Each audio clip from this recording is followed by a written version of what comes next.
আসসালামু আলাইকুম।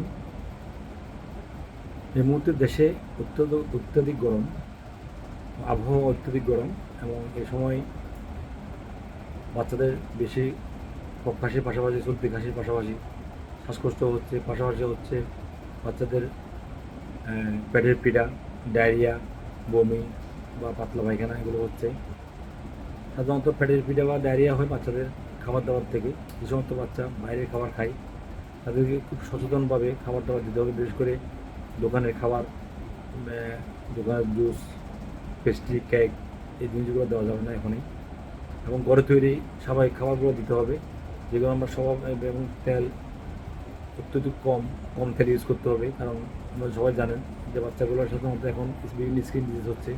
যারা সয়েল ব্যবহার করে ওদেরই বেশি বেশি হচ্ছে এবং খাবার দাবার রুচি হচ্ছে। যতদূর সম্ভব কম তেলে কম তেল ব্যবহার করে রান্নাবান্না করতে হবে এবং ঘরের স্বাভাবিক খাবারগুলোই তৈরি করতে হবে।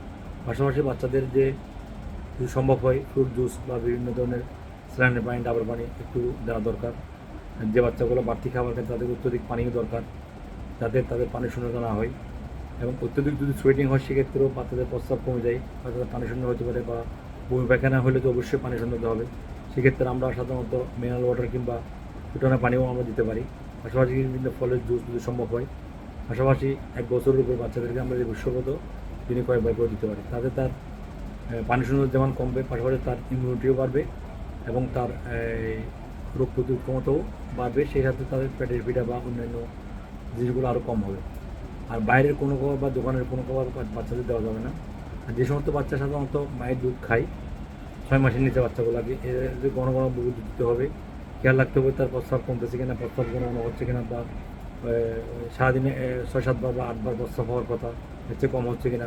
যদি বেশি কম হয় বা বহু দুধ কম হয় সেক্ষেত্রে আর্টিফিশিয়াল দুধ আমরা পাউডার দুধ বাচ্চাদের আমরা দিতে পারি। আর সবসময় বাচ্চাদের একটু খোলামেলা পরিবেশে রাখতে হবে। বাচ্চাদের এত খোলামেলা পরিবেশ দরকার, কারণ যেহেতু গরম ওয়েদার আছে, খোলামেলা পরিবেশে রাখার পাশাপাশি তাদের ঢিলেঢালা খাবার পড়াতে হবে এবং খাবারগুলো অবশ্যই সুতির কাপড় হলে খুব ভালো হয়। এবং সবসময় মনে রাখতে হবে যে বাচ্চাকে যত সুন্দর এবং খোলামেলা পরিবেশে রাখা যায় তত কিন্তু তার জন্য এখন আরামদায়ক হবে।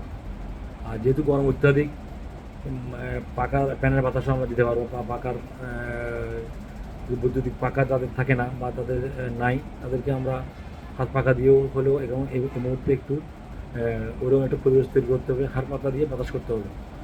আর যাদের বৈদ্যুতিক পাখা থাকে তারা পাখা ইউজ করতে হবে এবং একটু যতটুকু সম্ভব তাকে সব দিক থেকে যাতে একটু পরিষ্কার পরিচ্ছন্ন রাখা যায় এবং ওয়েদারটাকে যত শীতল করা যায় সেটাও করা যায়। আর অনেক ক্ষেত্রে কিন্তু আর্টিফিশিয়াল আমরা ভিজা খাবার যদি ঘরের মধ্যে দিয়ে রাখি, শুকা যদি ঘরের মধ্যে, সেক্ষেত্রে কিন্তু ঘরের ওয়েদার একটু ঠান্ডা হয়, তাহলে সেই ব্যবস্থা করা যাবে। আর খাবার দাবার ব্যাপারে অত্যধিক সচেতন থাকতে হবে, যাতে কোনোভাবেই বাইরের খাবার বা অত্যধিক তৈলাক্ত খাবার, অত্যধিক অয়েলি খাবার বা অত্যধিক আমরা স্পাইসি খাবার তাদেরকে অ্যাভয়েড করতে হবে। এবং আমরা ঘরের যে খাবারগুলো আমরা স্বাভাবিকভাবে তৈরি করবো ওগুলো দিতে হবে। পাশাপাশি শাকসবজি, বিভিন্ন ধরনের লাল শাক, পালং শাক, যেগুলো সমস্ত খাবার পাওয়া যায় এবং বিভিন্ন ধরনের সবজি একসাথে মিক্স করে আমরা দিতে পারি, অথবা খিচুড়ি দিয়েও আমরা তাদের খাবার তৈরি করতে পারি, যেটা আমাদের সহজলভ্য। এবং ডিম, হালকা মাছ মাংস যেগুলো সম্ভব আমাদের আয়ত্তের ভিতর থাকে ওই ধরনের খাবার আমরা বাচ্চাদের দিতে পারি। এবং মনে রাখতে হবে যদি স্যালাইনের পানির পাশাপাশি যদি ডাবের পানি আর যদি সম্ভব হয়, তাহলে বললাম যে লেবুর শরবত বা বিভিন্ন ফ্রুট জুস যদি আমরা ঘরে তৈরি করতে পারি, সেটা বাচ্চার জন্য সবচেয়ে বেশি উপকারী আমার মনে হয়। আশা করি এভাবে হয়তো আমরা যদি বাচ্চাদের জন্য নিতে পারি, তাহলে আমাদের বাচ্চারা সুস্থ সবল থাকবে।